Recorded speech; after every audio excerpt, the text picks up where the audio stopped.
Welcome to Crimes Among Us. Today, we shine light on small-town Crowder, Mississippi, with a population that doesn't come close to 700 residents, a place where everybody knows everyone, or at least they've heard of you. October the 9th, 2019, April Jones, age 36, mother of 7 who finished top of her class, later graduated from Mississippi Delta College. Her companion, William Edward Lacey Polk, age 23, the kind of man that would give you the shirt off his back if you needed help.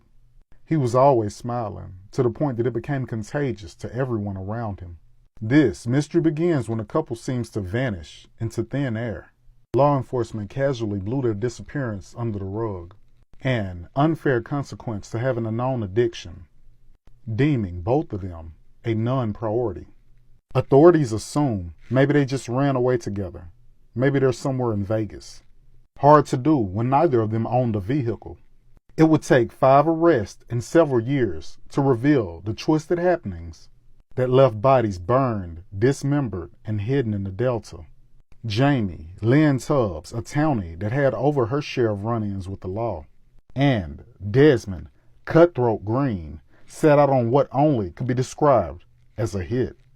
They pick up April heading to the Taco Bell off of Highway 6 East in Batesville, Mississippi.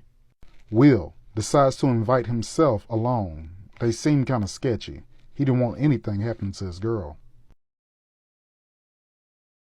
He was right to feel uneasy as they end up heading down a rural area road near Keith Coleman's home.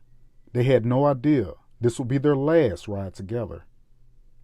Keith, or K2, a known plug at Equipment County, the alleged mastermind behind the setup, knew he did not have to be the flyest or the best-looking person. Girls wanted illegal substances, which he provided. He wanted intercourse, which they provided. Having multiple cars, weapons, properties, he was sleeping with close to 100 women at any given time. He said that money made him handsome.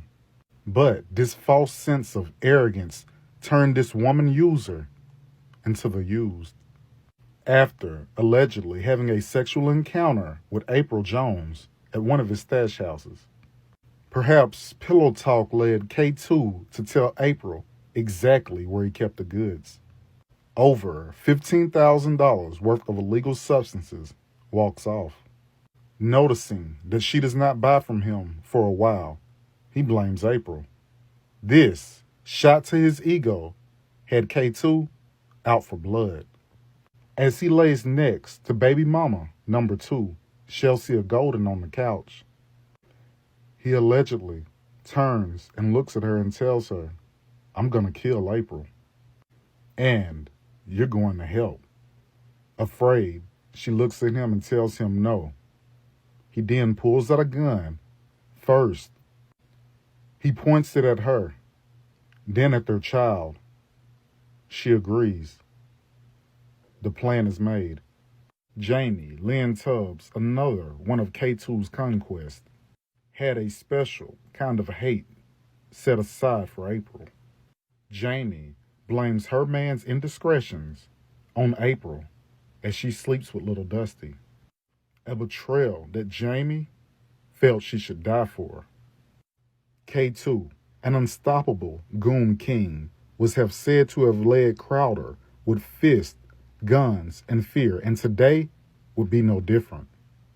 He places Chelsea on the side of the road, pops the hood because he knows that they will stop. He then hides in the woods and waits for his opportunity. Before they arrive, Jamie sends a text message to K2. Will has come too. Was not part of the plan. He was not the target. K2 hides in the woods and he waits.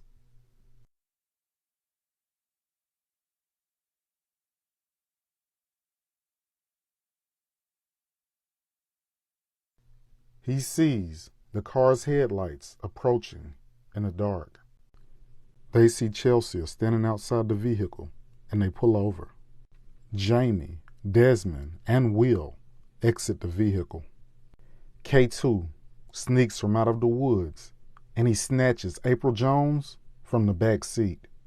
In the passenger seat of the Saturn, K2 had rode along with them his .22 rifle. Jamie grabs it and readies it to fire. She hands the gun to Chelsea. If Will runs, shoot him. Will starts jumping around in shock, putting his hands on his head. He has no idea what's going on. By this time, K2 is pounding his fist deep into April. He doesn't stop until he gets tired. Chelsea stood there, nursing her own broken jaw, a correction given to her by K2. April gathers up enough strength to get up and run, but K2 makes no attempt to catch her. Instead, he points the gun and fires and fires and fires repeatedly as she does not go down. He doesn't stop until she hits the ground. Will Polk believed just because people do bad things, it does not make them bad people. As he takes a look at K2 and he says, "I'm not gonna tell." K2 looks him directly in his face and responds with only 2 words, "I know," as he fires directly into his chest, showing little to no remorse. After ensuring that both were dead, they casually go to Walmart for supplies. Tarps, shovels, boots, and a mask, just in case there are deer cameras in the woods. They hooked them up to the back of the four-wheeler and dragged them deep into the woods.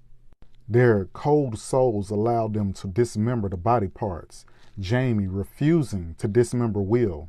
He was her friend.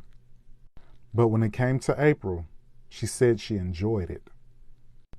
And if she could do it again, she'd kill that snitch again, drenching their bodies with kerosene and lighting them on fire, so no one could identify their remains. K2 gives a call to his first baby mama, Sierra Wheeler. When she answers the call, he says, "How much do you love me?" Lately, she had been successful on avoiding K2, but not this time. She knew that he gets what he wants by the last time she got a broken nose. She tells him, "You already have other women. Why are you calling me?" He says that Chelsea has proved her love, and now it's her turn. After a number of tasks, he convinced her to place a bag in her trunk. "Hold on to it," he says. She thought that it was some illegal substances or something. The next day, she had to go to work, and she told him, "You're coming to get your bag." When he arrives, she picks up the bag from the top, using her other hand to support the bottom. When she feels something like cartilage, a nose, an ear. "K2, what have you done?" He looks at her and grins. Nothing. She watches as K2 digs a hole in his own backyard, placing Will's head and hands, preserved only in a garbage bag meant for trash. "If they find somebody, I'd rather them find Will. He was never supposed to be here." After that, everything goes silent. Months, years passed. April would have never ran off without checking on her kids. Her daughter's phone never rang, not even on her birthday. A celebration that she has always found a way to pick up the phone and call for, even if she had to walk 5 miles just to make the phone call. They knew she had passed away. Tragedy strikes again as Will's brother passes away in a bad car accident. His family was almost positive he would come home for this, and when he did not, they knew they had lost 2 sons. Quitman County hires a new chief deputy, and WLBT News airs this case all across the Mississippi. Shortly after that, everything changes. The first arrest is made. Haley Pierce, 100 pounds, soaking wet. After talking to authorities, it had to be her. She knew details that only the killers would know. She is charged with 2 counts of murder. After the interrogations, she names another. And 1 week later, her boyfriend Dale Gann is arrested, a member of the Simon City Royals. After talks with both of the individuals, false confessions had been revoked, but other suspects would be named. At this time, K2 was already incarcerated at Quitman County for illegal substance trafficking. Allegedly, he catches wind that everything is about to hit the fan.